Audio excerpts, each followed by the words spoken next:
पश्चाताप का भाव लिए आओ प्रभु के पास।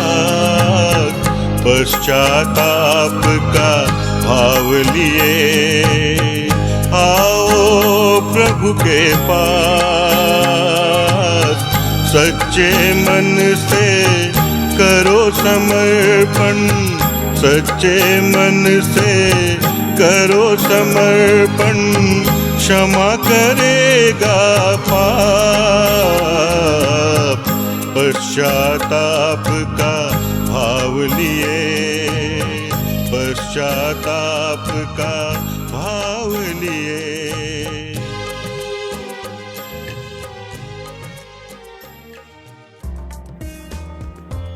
सबको जय यीशु। आपका फिर से स्वागत है।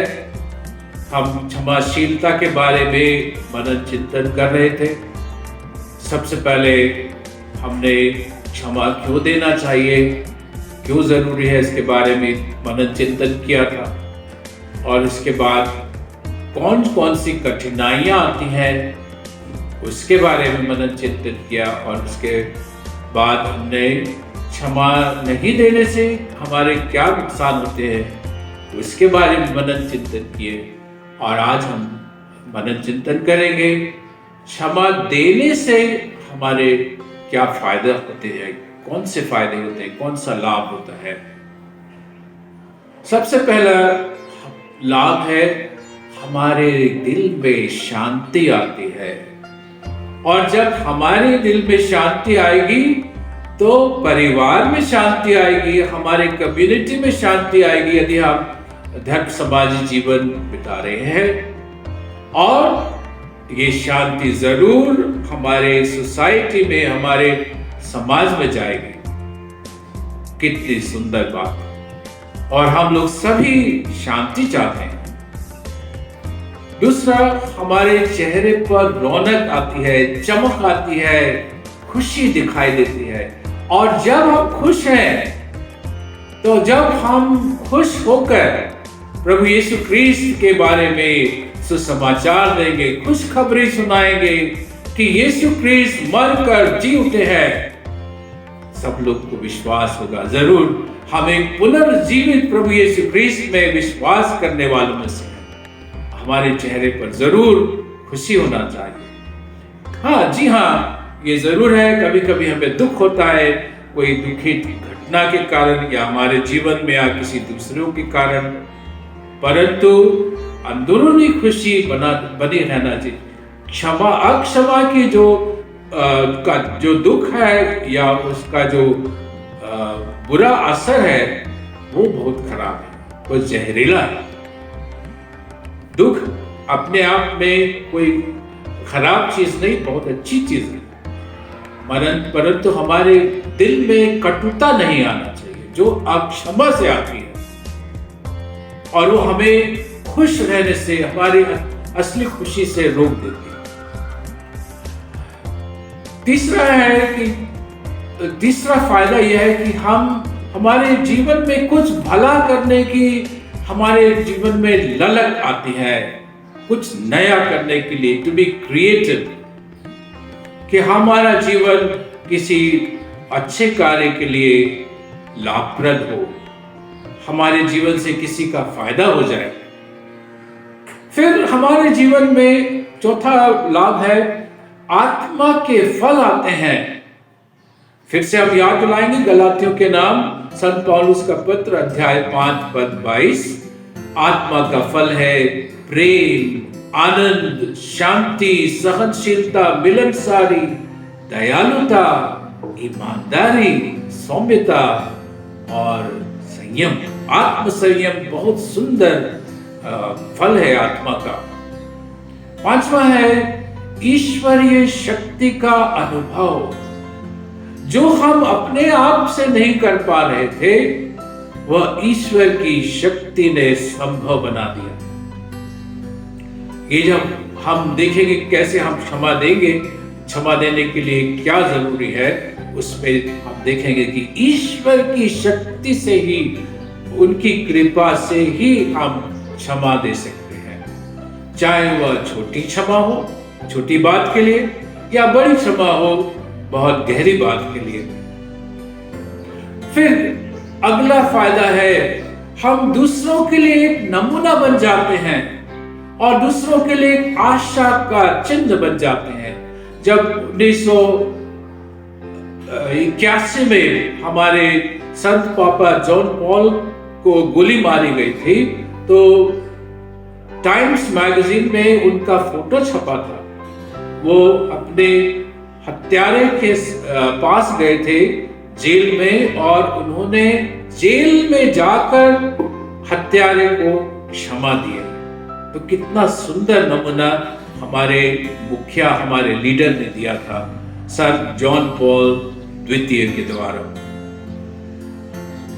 फिर एक और फायदा है, हम दूसरों को क्षमा देने में मदद कर सकते हैं। जब हम ऐसे कठिन रास्ते से गुजरकर सफलता पाते हैं, क्षमा देने में सफल हो जाते हैं, तो हम दूसरों को भी मदद कर सकते हैं। और ये बहुत सुंदर काम है, क्योंकि क्षमा देने में किसी को मदद करना मतलब कि उनकी जो रुकावट है ईश्वर के पास जाने की, स्वर्ग जाने की, उस रुकावट को दूर करने में हमारा योगदान। कितना सुंदर काम है और हम सबको करना है। हम लोग सब ईश्वर के पास जा रहे हैं, हम लोग सब पथिक हैं।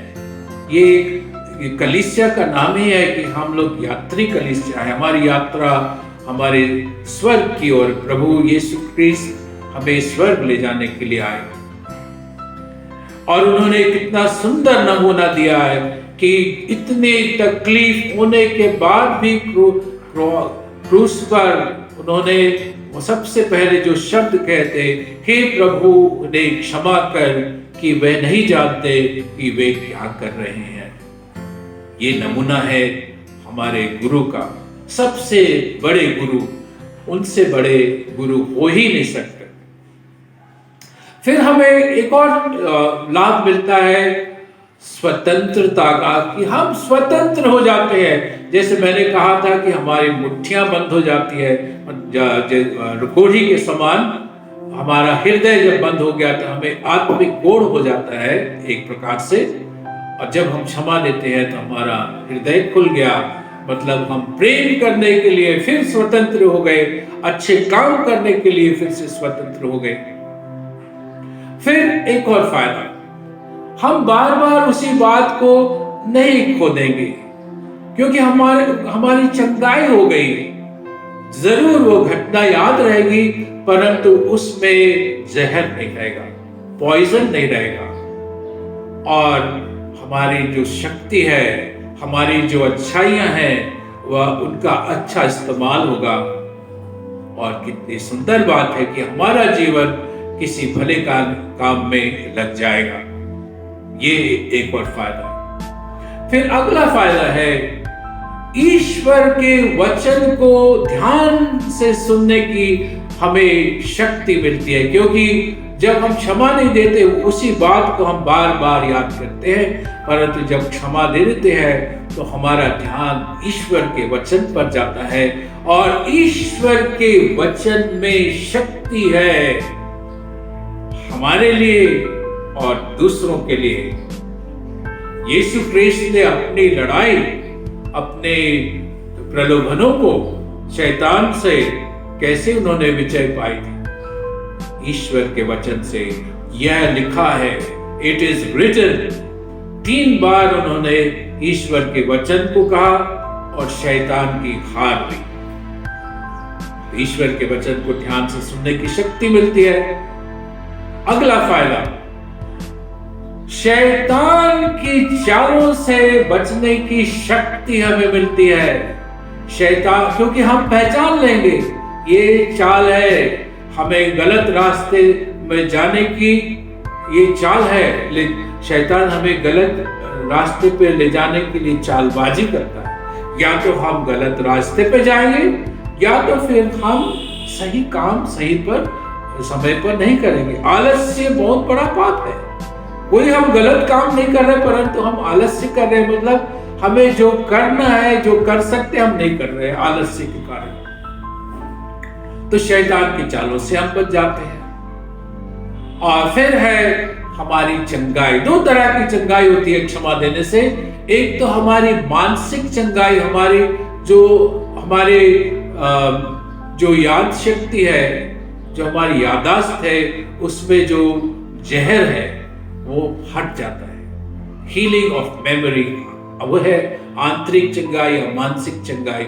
फिर उसके बाद आती है हमारी शारीरिक चंगाई। और कई बार जब लोग क्षमा दे देते हैं तो उन लोगों को शारीरिक चंगाई भी मिलती है। कभी कभी तो उनको पता ही नहीं चलता कि ये एकदम से उनके लिए मिल गया। और एक घटना हम अगर समय मिलेगा बाद में तो बतलाएंगे। बहुत किसी को इतनी बड़ी चंगाई मिली कि 8 साल तक कोई सो नहीं पाता था और बहुत